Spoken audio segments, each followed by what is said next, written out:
Awesome.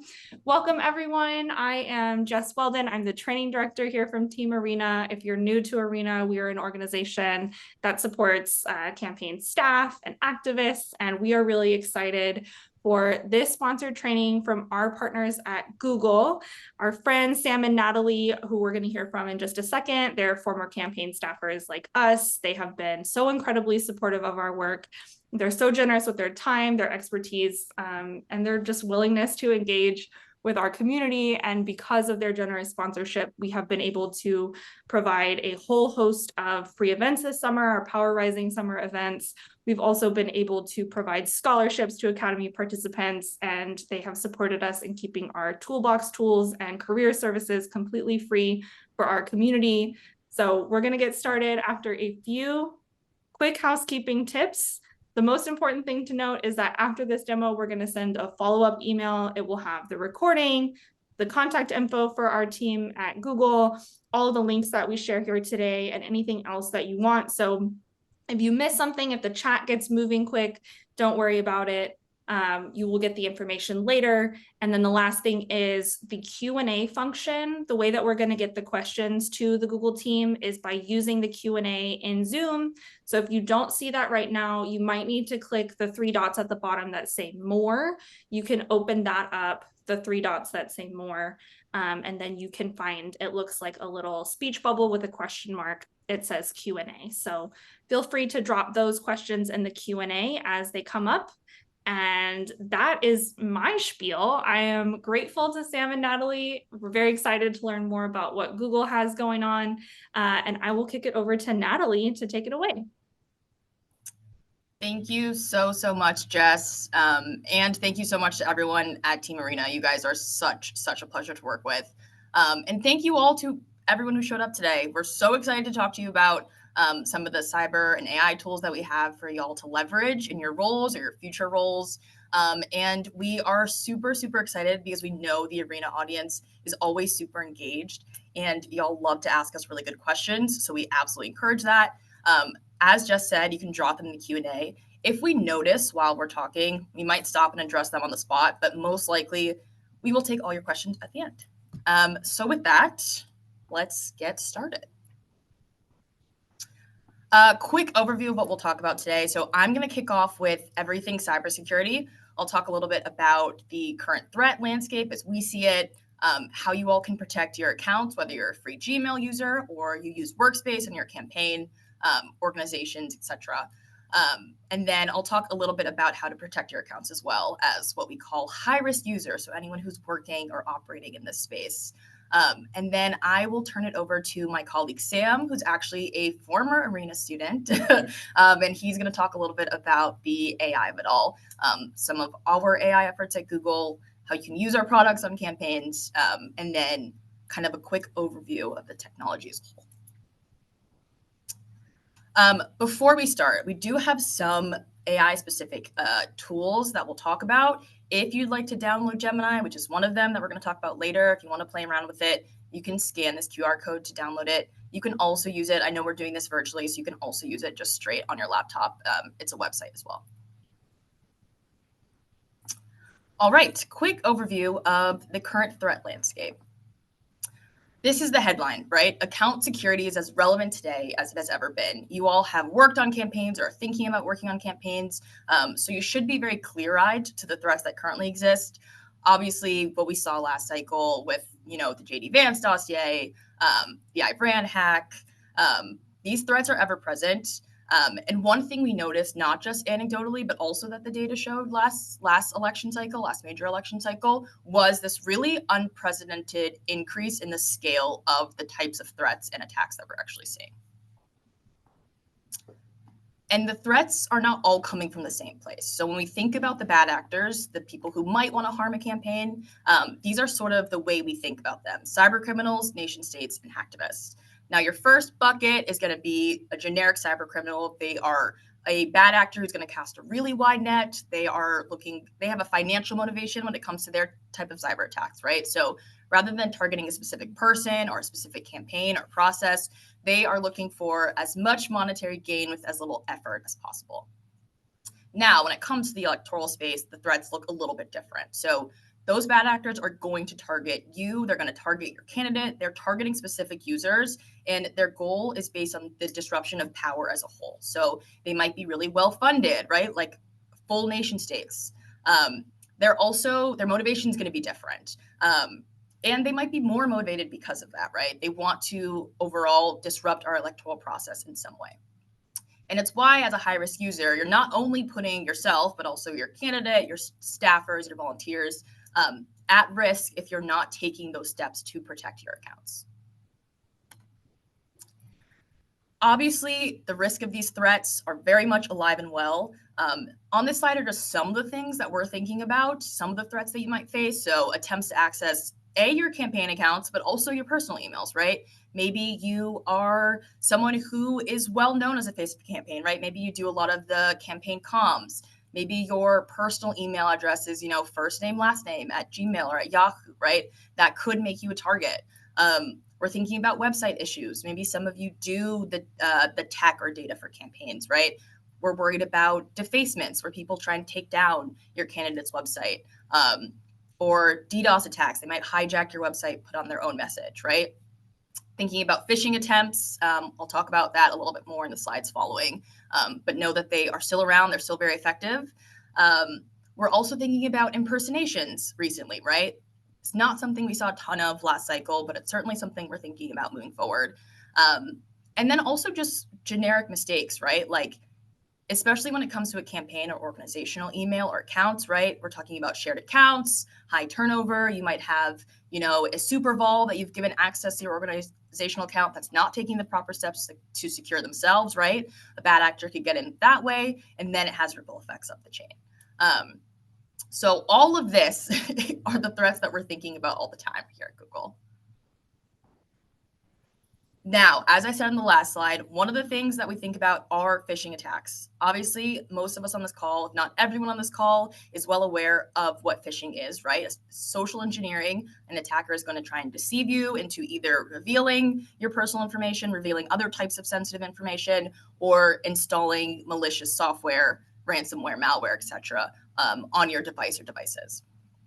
Again, phishing has been around for a very long time, but the types of attacks that we're seeing are becoming more and more sophisticated, right? And there's also dozens of different types of phishing. I think when we're thinking about phishing, a lot of people are thinking about nefarious links that come in through email, right? That's one way. But there's also what we call HTTPS phishing, which is what you're seeing on this slide. So on the left, we have a real Google account login webpage, something a lot of y'all have probably seen at some point, whether that's your campaign is on Workspace or you just have a free personal Gmail account. It's going to look a lot like this. And on the right, we have a fake version of this webpage, right? Looks very, very similar. I want to draw your attention to two of the standout differences that I see as someone who looks at this stuff a lot, which is the URLs are different. So you can see there's that HTTPS page on the top, accounts.google.com. All of that looks correct. On the right, you see that extra HTTPS-com link, right? Which is a giveaway that there's something nefarious about this URL. And then the other difference is the profile photo. So on the left there, most people attach their Gmail accounts, attach their emails, have a profile photo, right? It helps senders identify you. On the left, you have a real email address with the correct, properly attached profile photo. And on the right, you see a generic avatar.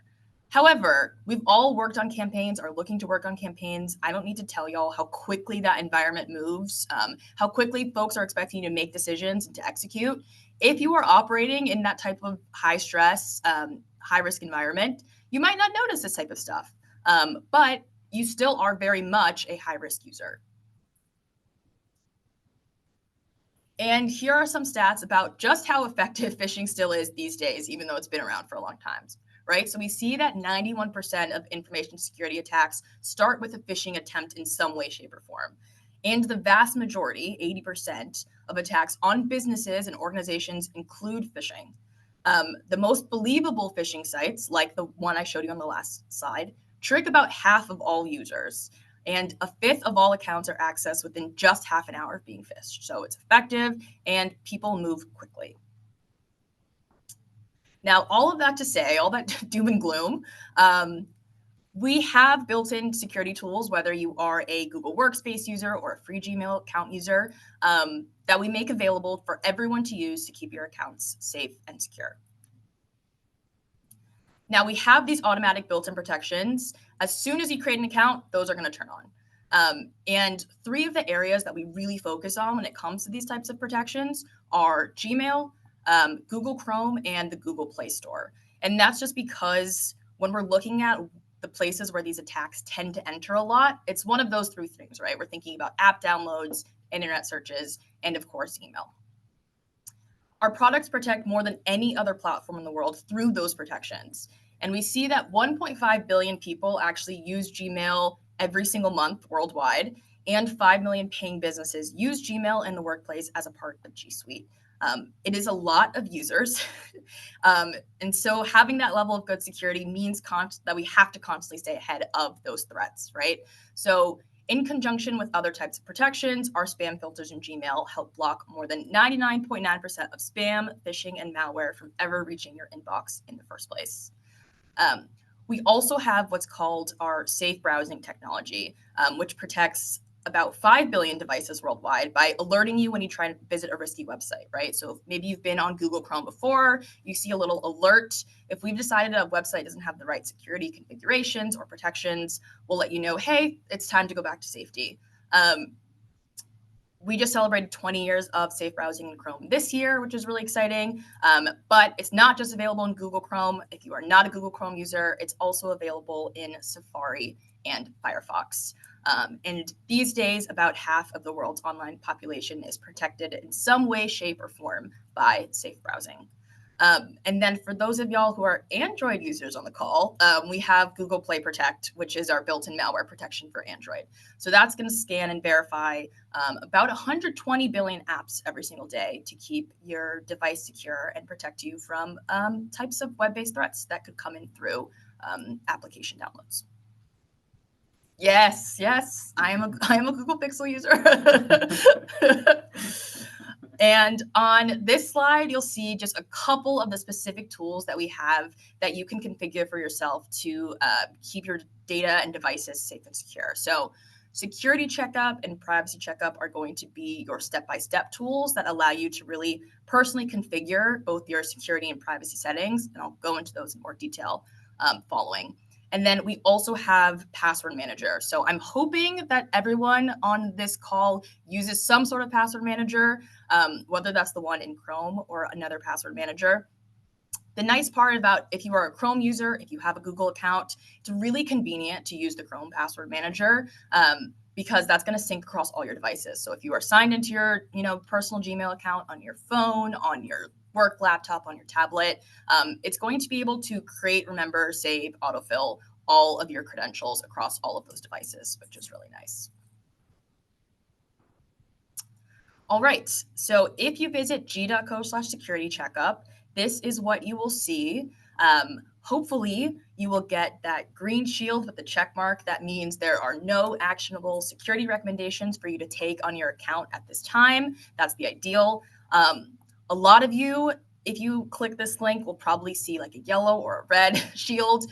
No judgment, but that means there's at least one actionable security recommendation that we recommend you take on your account. So maybe that's huge, Jess. Amazing. I wouldn't expect anything less. So maybe that's turning on safe browsing or turning on two-step verification, which we'll talk about too. But I also want to draw your attention to a couple of the different categories that you see here on the right. So your devices are going to show you all of your devices that are signed into your Google account, where they are and when they were last used, which is really nice. Like I sometimes sign into my Google account on a hotel laptop if I need to print something out. So it's just nice to know exactly where I'm signed in and be able to sign out remotely. Recent security activity. So if someone tries to sign into your account from a new or unrecognized device or location, normally you get like an email notification or a push notification to your phone, but it will also show up here under recent security activity. And that updates about every 28 days. And then the last one is third-party access. So this is going to show you what third-party or external websites or apps have access in some way to your Google account data. So As one example, I use a travel app. I make sure all my like hotel, flight, train reservations that go into my Gmail inbox are forwarded to this app automatically. It just helps me keep organized. But when I go to third-party access, I can see on there that I've given this app access to my Gmail account, and I can see how it's using that Gmail, the data in my Gmail, and I can also see how long it's had access and revoke access from here, which is really nice. And then privacy checkup. So this is also going to be your sort of step-by-step process to figure out exactly how you want to configure your personal privacy settings. When you create a Google account or a free Gmail account, Google Workspace account, whatever it is, there are certain settings that are turned on automatically. So we have web and app activity that's generally on. That means we're going to save some of your data, like some of your Google searches or some of your location history on maps, your YouTube watch history if you are a YouTube user and you're signed in. And we do all that to give you faster, more personalized searches, better recommendations, etc., across all of our tools and products. However, if you don't want us to retain any of that data, that's okay too. You can use Privacy Checkup and you can turn web and app activity off. And you can also auto delete that data if you'd like as well. And there are more steps you can take as a user to protect your accounts. So as I mentioned, you can use the built-in password manager if you are a Google Chrome user to automatically save strong passwords. So it's going to suggest strong passwords, and it's also going to be able to warn you about potentially compromised login information. So essentially, you'll have the set of credentials in your Google Chrome password manager. It's going to encrypt both your username and password. It's going to send those encrypted credentials to Google for comparison against an encrypted list of known breached data. So if Chrome detects a match between those two encrypted sets of data, it's going to display a little warning to you in your password manager that prompts you to change your password. We won't be able to actually learn your username or password at all during this process, but it's going to let you know, hey, we think your credentials have been compromised, and we strongly encourage you to change them.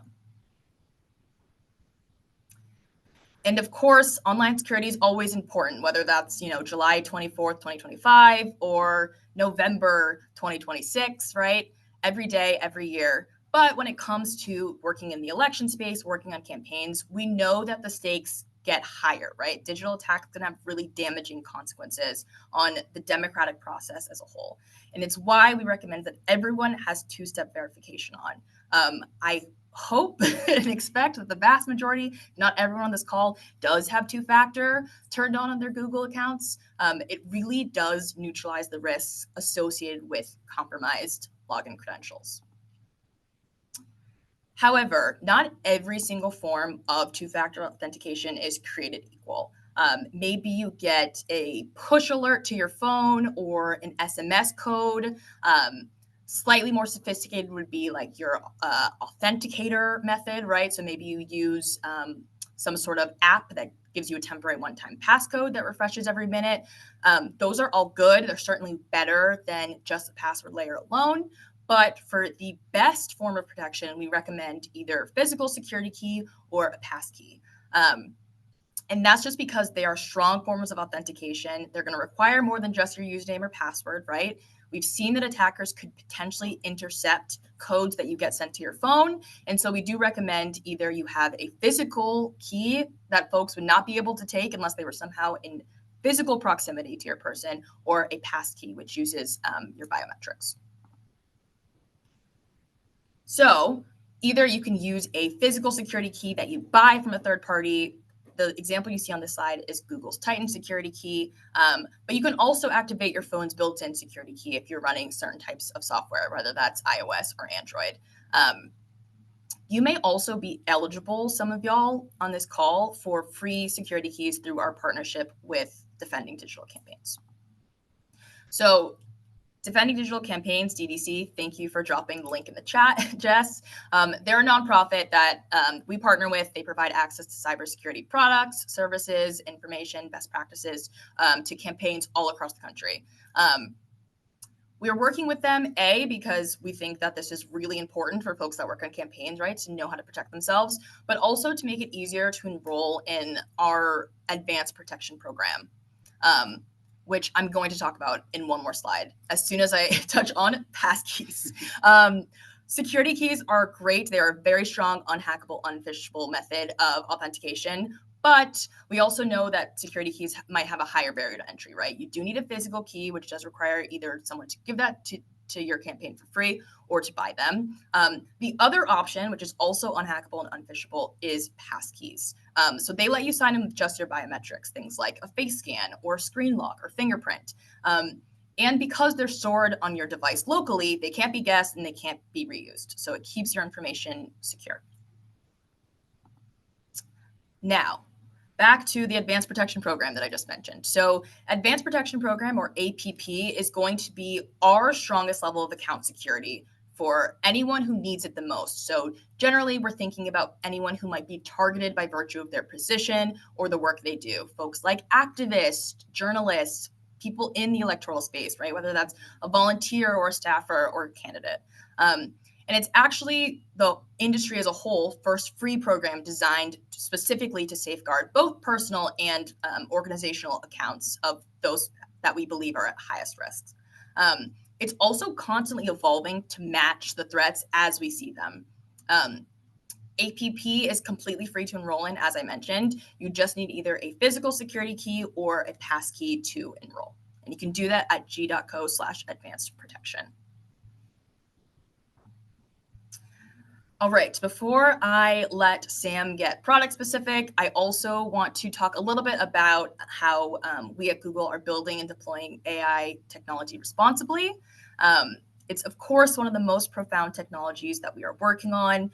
We know it feels like it came out of nowhere. Everyone's talking about AI.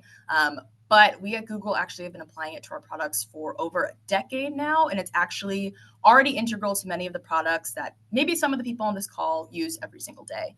I'm thinking about using AI, how we use AI to help us route people more efficiently in Google Maps. If you're a Google Maps user, in some way you've seen AI in action, which is pretty cool.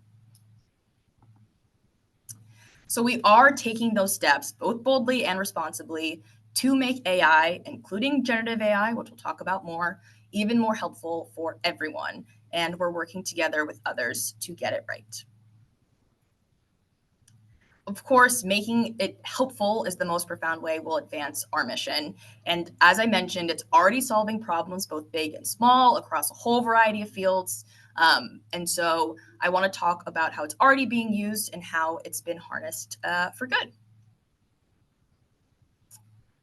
For example, we could not keep our Gmail or Workspace users safe online without help from AI.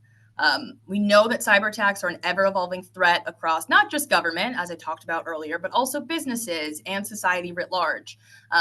We know and we see that attackers are using AI to generate more believable phishing emails.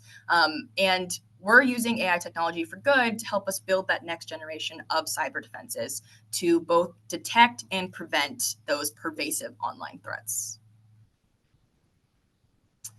As I said before, we apply AI to our spam filters. It blocks the overwhelming majority of spam, phishing, and other types of malware from bad actors from ever reaching your inbox in the first place. We've also worked with the city of Memphis to improve our street maintenance using AI. We saw that city governments struggle to both identify and remove potholes, which make streets less safe and costs U.S. drivers to the tune of billions of dollars every single year.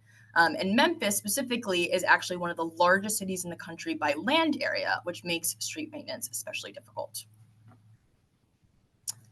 To address this issue, we worked with the city to use AI-enabled cameras mounted on city vehicles to identify potholes and to train object detection models to find potholes along routes and classify them for filling.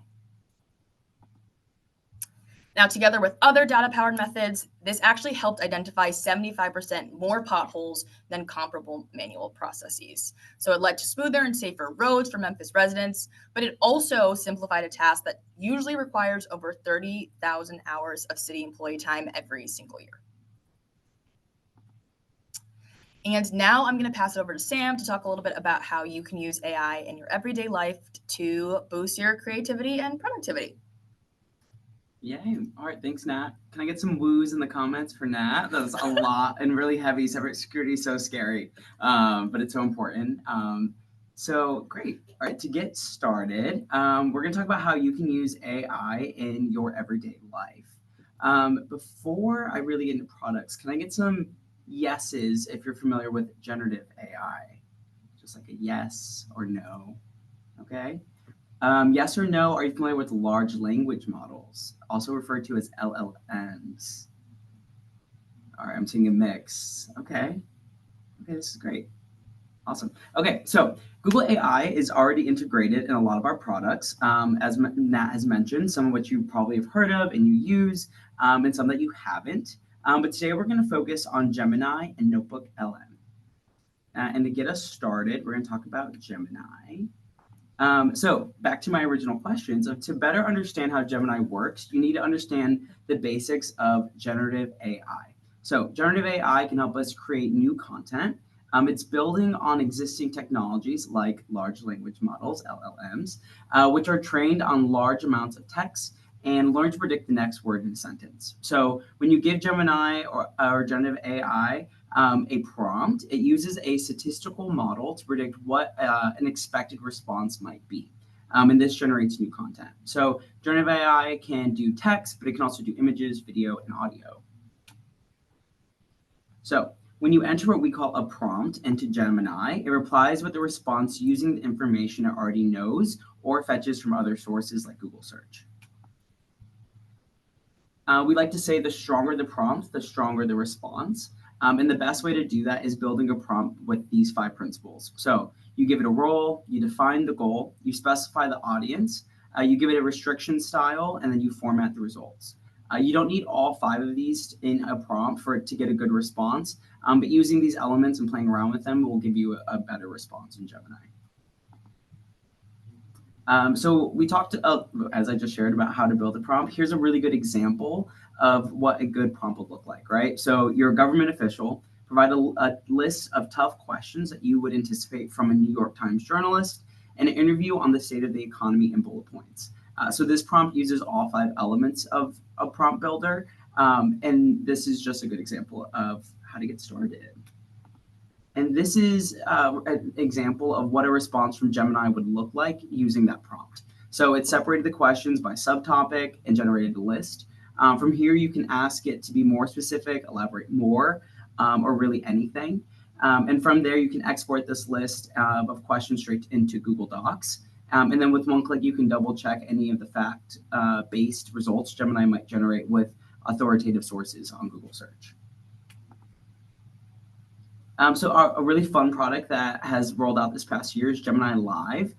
So it's integrated into Gemini, the Gemini app, and essentially allows you to have a verbal conversation with Gemini rather than just a text-based one.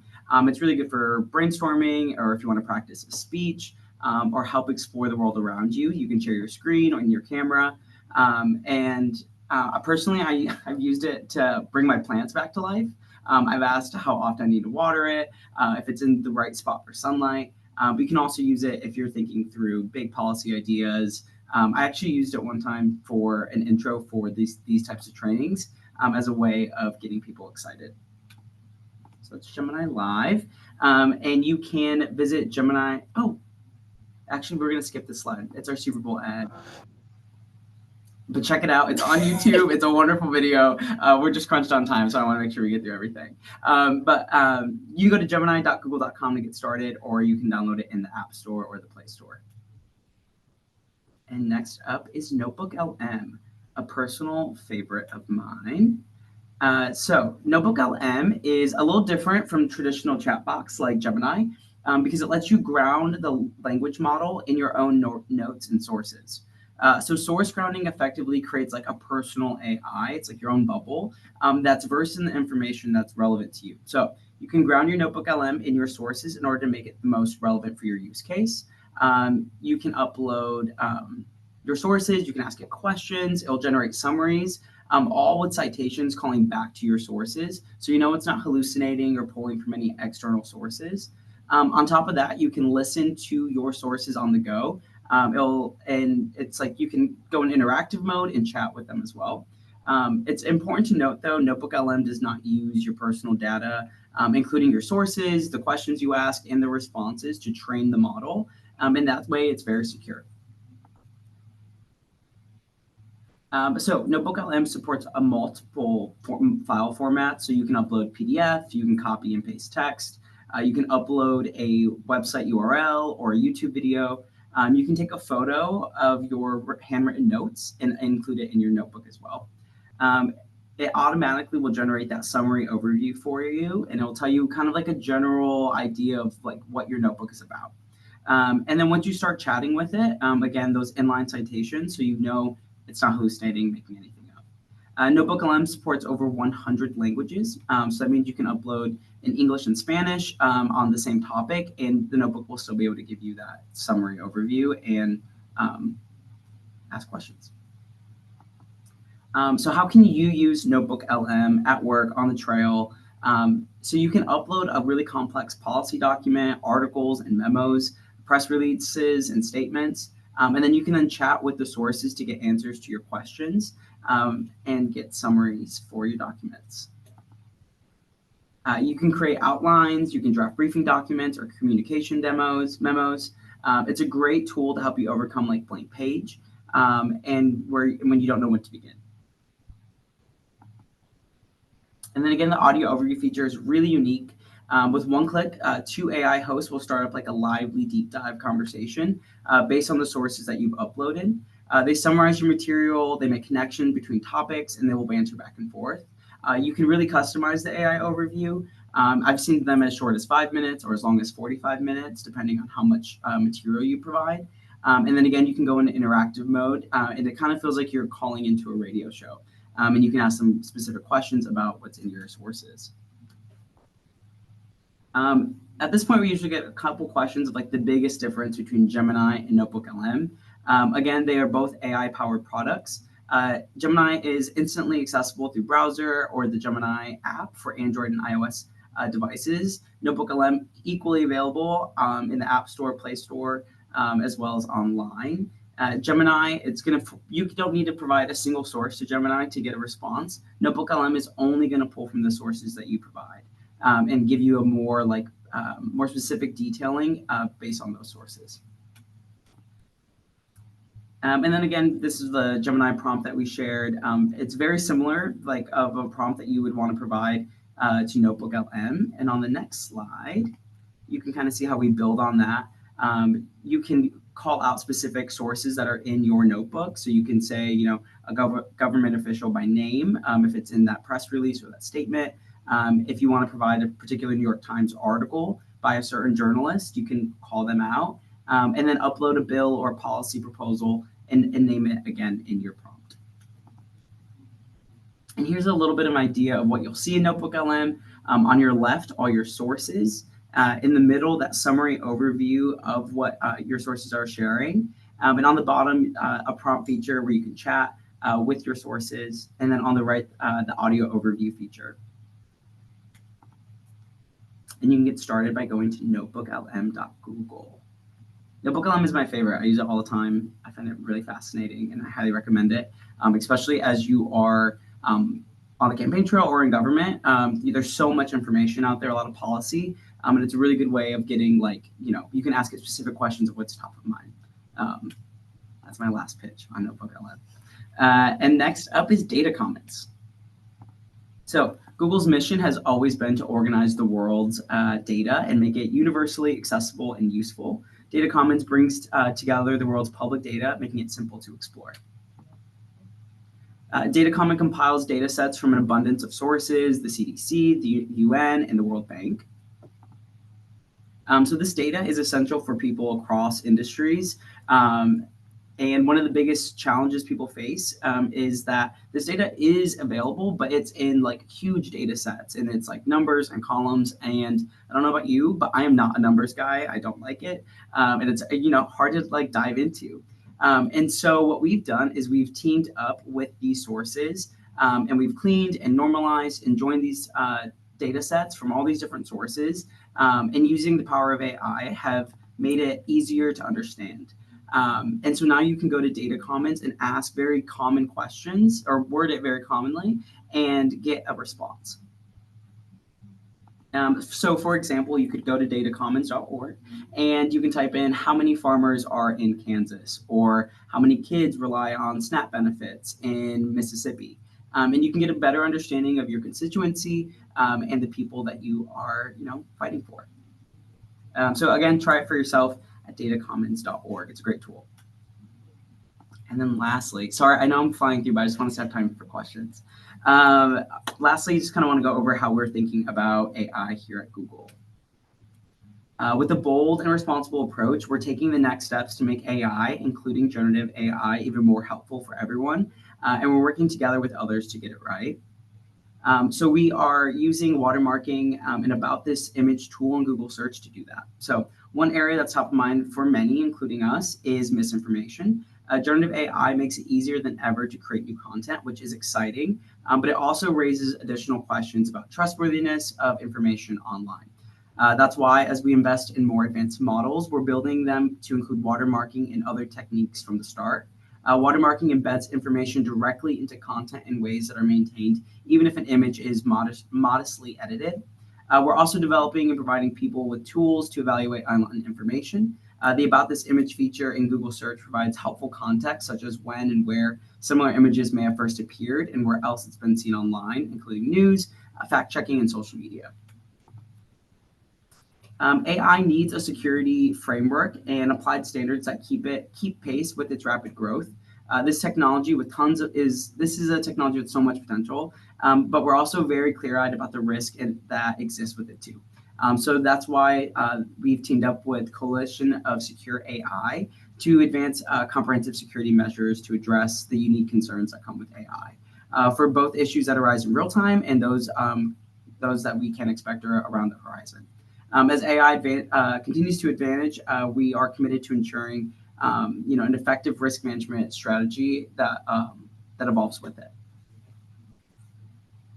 And then lastly, we believe that users should have information to make informed decisions when viewing election ads that contain synthetic content that's been digitally altered or generated. And to that end, verified election advertisers must prominently disclose when their ad contains synthetic content that inauthentically depicts real or realistic looking people or events. This disclosure must be clear and it must be placed in a location where it's likely to be noticed by all users. And this policy applies to images, video, and audio content. And with that, thank you guys. Thank y'all so much. This is our team alias you see here on the right, civic/outreach. Again, we know we flew through this. It's because we know you guys always have really good questions at the end. We want to make sure we get to those. If you have questions about any of these tools, there'll be resources for y'all. I think Jess dropped a bunch of them in the chat. I know Arena does a lot of after action stuff too, so they will certainly distribute. But if you have any questions, if you have product questions, that is what we're here for. So please shoot us a note, civic/outreach@google.com. I think Jess is also going to give y'all our personal email addresses as well. We are happy and to help at any time. We are here. We are a resource. We want to be as helpful as possible. And we hope that y'all are experimenting and playing around with these tools. And when you are, we know that you probably will have questions about them. And that's why we're here. So with that, I'm going to stop screen sharing and we'll dive right into the Q&A, I think, if that works for the Arena team. Okay, great.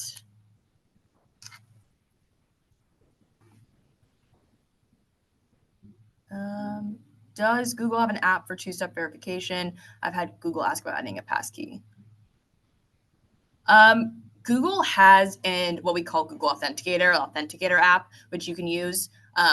But my recommendation would be to use either physical security key, any type of physical security key, or passkey. Passkey, you don't actually need to carry anything physical with you in your person. So that's super helpful.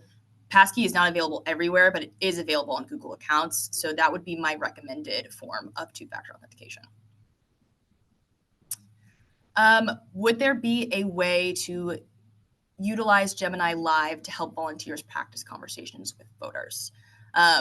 Yeah, I think so for sure. As I said, we're always constantly using these tools and we're hearing about cool use cases from y'all. So that's the other thing. If if you figured out a cool way to use Gemini Live that we didn't talk about here and you want to share that with us, I think that would be great for us as well. So that way we can pass it along. But yeah, I think there's definitely a way to do that. Like I use it to, like when I'm doing my trainings, I'm using Gemini Live to get feedback of like, do you think I worded that clearly and coherently? Am I saying too many times? How long am I going?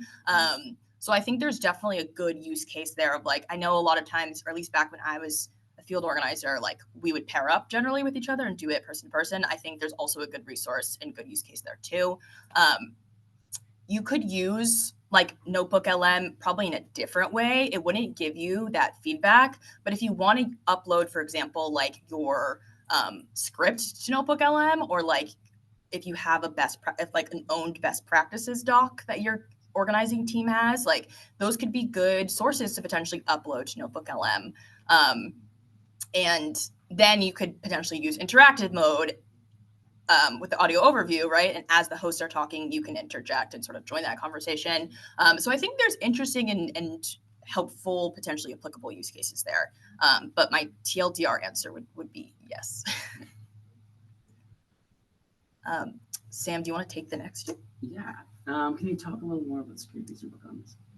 Okay, yeah. So Notebook LM is incredibly secure. The way it's been explained to me, it has the same security protections around that Google Drive has, right? And people upload a lot of different document styles into into Google Drive, passport, social security numbers. And you know that if you went to Google search and typed in Sam Aliman social security, my social security number and my Google Drive would not appear, right?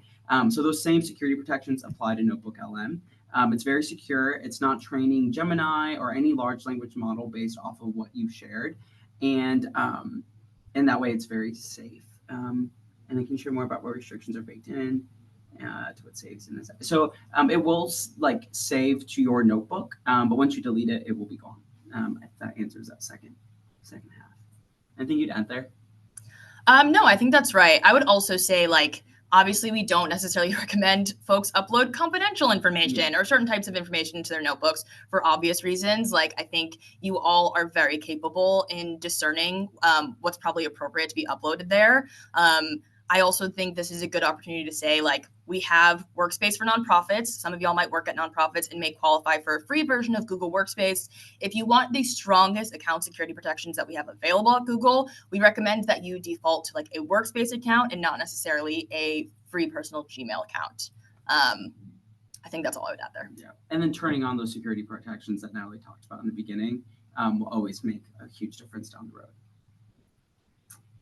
And then how is someone handling changes in government data sets? This is a great question, and it's one that we have asked ourselves. And so I'm going to be honest, I don't have a complete answer, but we're happy to take this back to the powers that be and report back.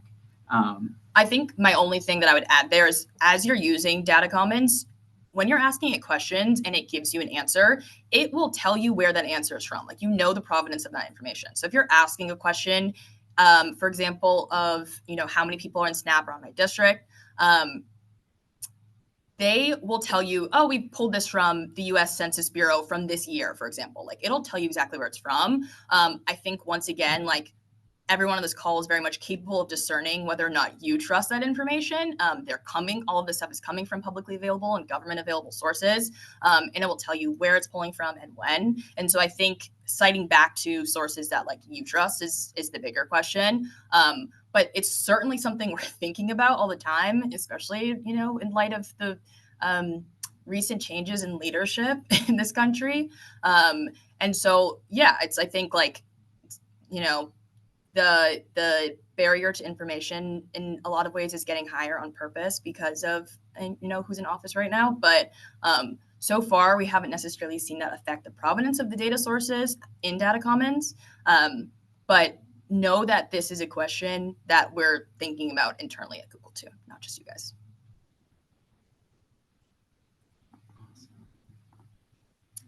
Okay. How does Google justify using democratic and publicly supported information to build and charge for a proprietary system like Gemini? Why is this technology not publicly owned and democratically regulated? I think it's a great answer. Unfortunately, I don't know that you'll love our response as we are two cogs in the machine at a very big company.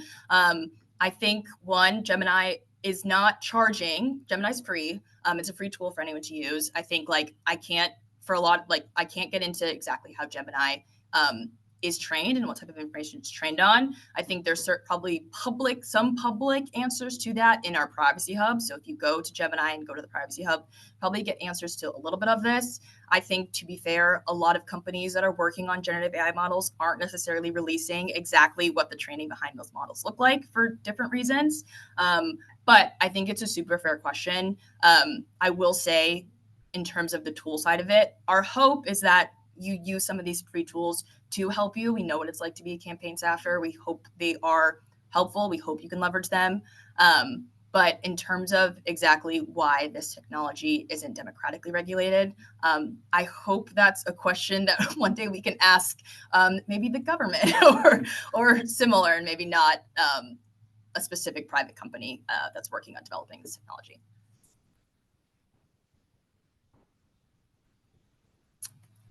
Are there Google Analytics tools you'd recommend for use?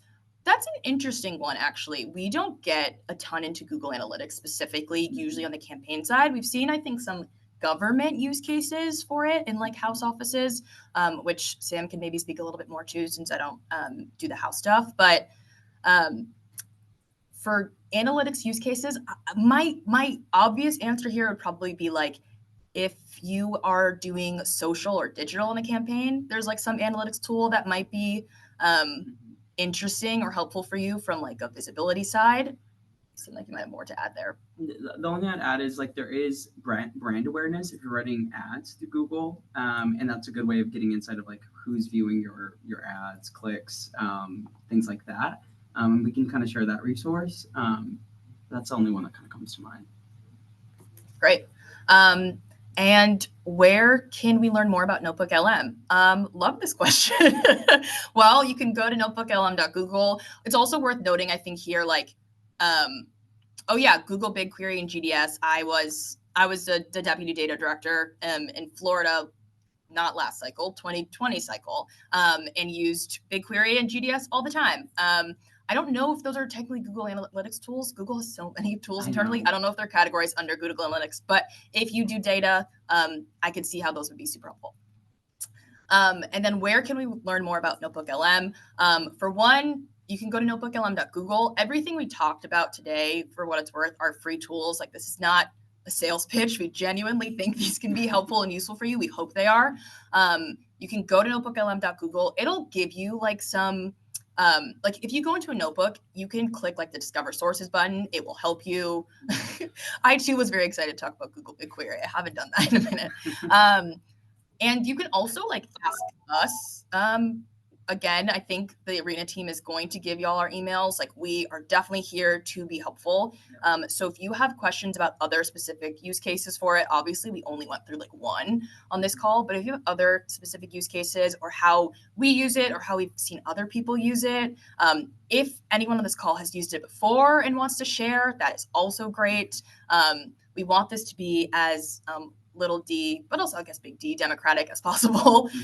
So if anyone has used it, found it helpful, feel free also to drop that in the chat. The only thing I'll add on Notebook LM is we just released like pre-baked notebooks. So if you go to notebooklm.google, you don't have to build one to play around with it. I think there's one on like literary and like Shakespeare, but that can give you a good way of like playing around without having to provide sources. Awesome. Well, thank you so much, both of you, to Sam and Natalie. We are deeply appreciative of your time, and you have some respect in the chat for addressing some of the harder questions. We're always so grateful to y'all and your willingness to kind of engage with our community and be receptive to all of the things that we are curious about learning. So let's give it up in the chat for Sam and Natalie from Google. We also will drop a feedback link in the chat if you have more questions that you felt like didn't get answered. please feel free to fill out the feedback survey and we will get those over to the Google team. We will also be sending out an email after this, which will have the recording, hopefully not this part because I hate seeing myself in recordings. It will have the recording and also all of the links that we dropped in the chat, some things that were mentioned that the links weren't dropped, and the email so you can stay in touch with this team. So we appreciate you. That is our show. And we'll see you back at our next Power Rising event very soon next week. Bye, y'all. Thanks, everyone. Thanks, y'all.